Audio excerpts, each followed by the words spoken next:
இந்த நோட்டிஃபிகேஷனை திறந்தாலே இந்த லட்டு விஷயந்தான்ப்பா எல்லா இடத்துலையும். அதில் மாட்டு கொழுப்பு சேர்த்துருக்காங்க, பன்னி கொழுப்பு சேர்த்துருக்காங்க, மீன் எண்ணெய் சேர்த்துருக்காங்க, அப்படி இப்படின்னு ஏகப்பட்டது. புதுசாக உனக்கு கிளப்பி விட்றேன், கேட்டுக்க. கிளப்பிலாம் விடல, உண்மையை சொல்கிறேன்.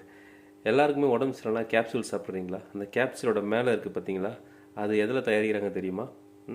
அதுவும் அனிமல் பேஸில் தான் தயாரிப்பாங்க. ஜெலட்டின்றது நீ உடம்பு போட்டு கூகுளில் செக் பண்ணி பாருங்கள். அதுக்காக மாத்திரை சாப்பிடாமல் இருக்க முடியுமா உங்களால்? உடம்பு முடியல, கேப்சூல் போடணும்னா போட்டு தானே ஆகணும்.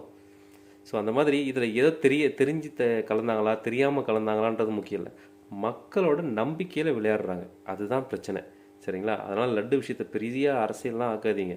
கட் பண்ணிவிட்டு புதுசாக லட்டு வெஜிடேரியன் தான்ப்பா 100% ஷோர், நான் எவ்ரி பேட்சும் செக் பண்ணி அனுப்புகிறேன்றதை போட்டு பிரச்சனையை முடிங்கடா. ஏன்டா அடிச்சுட்டு சாவறீங்க?